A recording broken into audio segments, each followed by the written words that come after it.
me ask you this. Anybody ever start something, like take the initiative to do something, and it could be something small, like maybe you start a workout plan that you stuck with, or maybe you started a small business, or you started a nonprofit, or anybody ever start anything, ever? Okay, a couple of you, good. All right, some of you could start raising your hand in church when I ask questions. That would be a helpful thing too.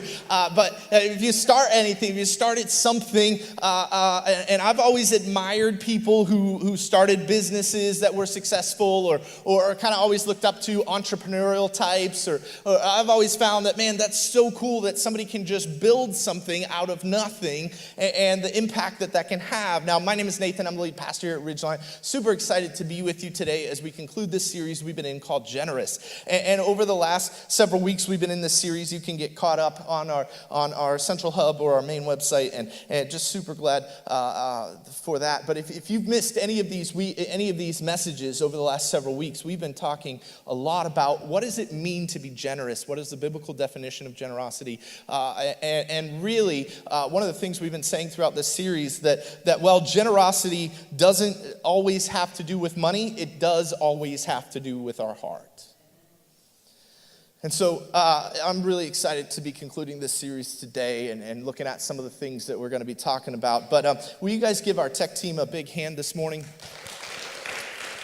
They've worked really hard to pull this service off for you, and super grateful for them. And if you're interested in being part of one of our many teams, we got several teams here at Ridgeline, then like Jillian was saying just a few minutes ago, Starting Point is a great starting point for you. It'll allow you the opportunity to find out more about who we are as a church, why we do, what we believe, and it will give us the opportunity to get to know you and hear your story, and we're super excited to do that with you right after service today. So like I was saying, when it comes to starting something, I've always admired those types of people. And when it comes to like starting a church, it's a lot like starting a business in a lot of ways. There's a lot of business aspects to it, and a lot of my spiritual heroes in some senses are church planters and people who have started things and become successful doing those things. So as we've been going through this series, we've been learning things about who we are as a church. One of the things that we're learning is if we're going to be the church that I believe that God has called us to be, then we're going to have to learn how to be generous. We're going to have to learn how to be generous. And we've been, in week 1 of this series, we were defining generosity through the lens of King Solomon and looking at his generosity in 1 Kings chapter 10. And we looked at the 3 different types of scriptural giving or generosity. And then in week 2, we talked about trust issues. We looked at the parable of the master who gave talents to the servants to invest. And we ultimately learned about what is stewardship. What does stewardship mean? And that I believe that God wants us to live in abundance, but stewardship is the way that we get there. Last week, we looked at the gift of generosity. We talked about it as the law of generosity, but in reality, it's not just a law. When we begin to allow generosity to work in our favor, it becomes a gift. We looked at 2 Chronicles chapter 9, where Paul talks about, or Corinthians chapter 9, where Paul talks about that one who sows sparingly will also reap sparingly. And then we looked at the story of the widow who Elijah went to, and Elijah asked her for basically the rest of what she had to eat in the midst of a drought. And we learned that ultimately God wasn't just concerned about her one meal like she was, but God was concerned about the rest of her meals. And if you remember, I think it was in week 2, as we've been going through this series, I've been talking to you a little bit more about who we are as a church and what I believe God has called us to be. One of those things, I think in week 2, we talked about the opportunity that we're to be a creative hub. That our church is to be a creative hub and to talk and things like music, but not just music, writing and strategies and philosophy and poetry and books and all different dance, all different types of creativity, I believe, is to come from our church and not just from the leadership or those who are, like from me and my wife to write a book, but I believe there's books here in y'all as well. There's creativity here in y'all. There's songs here.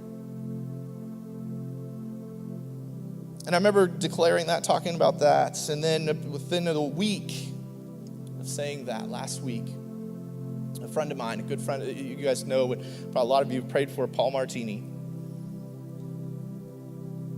He called and he said, hey man, I need you to pray. My book, I got a deadline. I'm writing this book. But I also want you to write an excerpt for it. So I wrote a small excerpt for his book, coming out in August of next year. I wrote about a story that's very personal that I've not yet shared. So I have to be ready to share it by August of next year.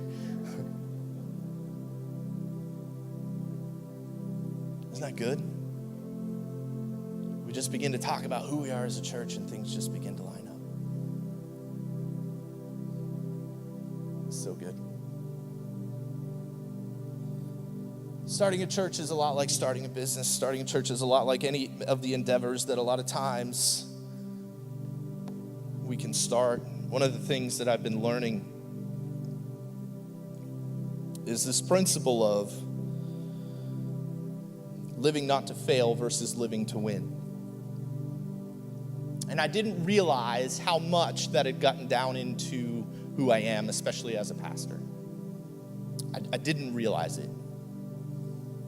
And when this kind of dawned on me, or when this was being shown to me, and when this was being taught to me, and it began to really settle in, this principle of am I living not to fail, or am I actually living to win? I almost became grieved in my spirit because I felt like that as a pastor, I had set up our church perfectly not to fail, but I never set it up to win.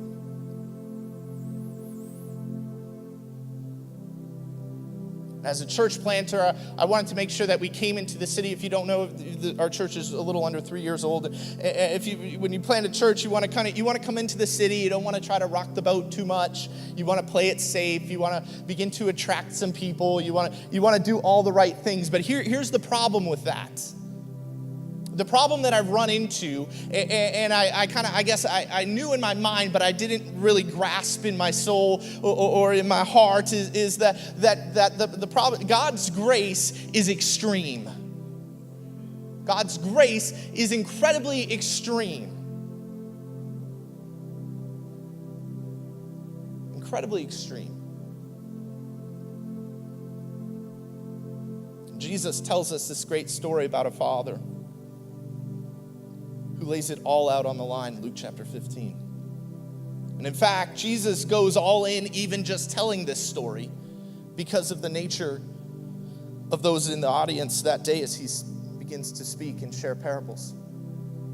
Now, if you've been around Ridgeline long enough, you've heard me share this story, read this story, tell this story several times. And the reason why we tell it at least once a year, we've told it multiple times, but at least once a year, is because this is the story at the core of who we are as a church. And I remember the day that we were going for our evaluation, when it come time to get all the approval that we had to do to launch a church or to plant a church through the organization that we plant called the Ark.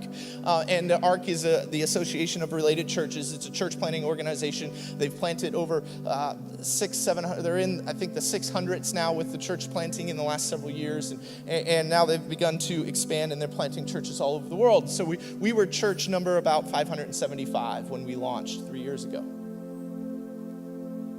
And I remember it was the day of Crystal and I's evaluation, and they were going to evaluate our marriage. They were going to evaluate our finances. They wanted to make sure we weren't in a lot of debt. They were going to look at and evaluate our ministry, our previous ministry experience. And I remember it was the morning I was laying in bed. I was at a friend's house. It was in Birmingham, Alabama, and I was at a buddy's house, and we were in their guest bedroom. And I remember waking up that morning, laying kind of off the side of the bed, looking down at the floor, reading my devotions or something. And I remember going to God. I said, God, I know that you've called us to Asheville, but today they're probably going to ask us, what is the mission of our church? What is the vision of the church? What's the purpose of our church? I don't know that yet because you haven't told me yet. And so if you could help me out and let me know this before we go into this meeting, that would be great. And I remember reading through or thinking, actually mentally processing through, almost like a video playing in my head, the story of the prodigal son. So before we read it, let me help you out here with what's going on. In Luke chapter 15, Jesus begins to tell parables. And parables are a fictitious story Jesus would tell to reveal a spiritual truth. And oftentimes, the people in the audience, or the people that are listening, or at least everyone in the parable represents someone. That may be God, it may be the people that are listening, the types of people that were listening. Everybody represents someone in the parable. And there are two types of people listening to the parables of Jesus on this particular day. And so Jesus, what he's in essence trying to do is get those two very diverse groups of people to agree on one thing. And that is the way that God values people. And so one group is the kind of the religious ruling class, the religious elite, the ones that thought they were better than everybody else, the ones that they were the well-educated, they were the better, they were better in the economic status. There was that group, and then there was the other group that was just kind of the rest of everybody else, the other group that knew exactly what the first group thought of them. So Jesus begins to tell these three parables, and the first one is about a guy who he's a shepherd. He has 100 sheep. He loses one. He goes after it. He brings it back, and he throws a party. He's really excited about finding this lost sheep. So a guy loses 1% of his sheep. And then the second parable Jesus tells is about a lady who has 10 coins. Now, these coins would be incredibly valuable. These 10 coins may be her complete retirement package. I mean, they were this kind. They had this kind of value. And she loses one of her coins. And so she gets up and she lights up her lamp and she looks through the whole house and she sweeps and she finds her lost coin. And she is so pumped. She throws a party. So the first parable, a guy loses 1% of his sheep. The second parable, the lady loses 10% maybe of her retirement. And then Jesus tells this third parable that we're going to read. I'm going to read it from the Message this morning. I love the way that Eugene Peterson puts it. Rest in peace, Eugene. I love the way that Eugene Peterson puts it, and it's because it's such a common portion of Scripture. I like changing it up once in a while. So here we go. Here's where it starts. This is Jesus. Then he said, there was once a man who had 2 sons. The younger said to his father, Father, I want right now what is coming to me. Now this is a pretty intense thing. He goes to his father and he asks for his inheritance, which in Jewish culture would be like saying, Dad, I wish you were dead. I wish you were dead so I could have. So the father divides the property between them, I imagine with a pretty broken, devastated heart. It wasn't long before the young son packed his bags and left for a distant country. There, undisciplined and dissipated, he wasted everything he had. After he had gone through all his money, there was a bad famine all through the country, and he began to hurt.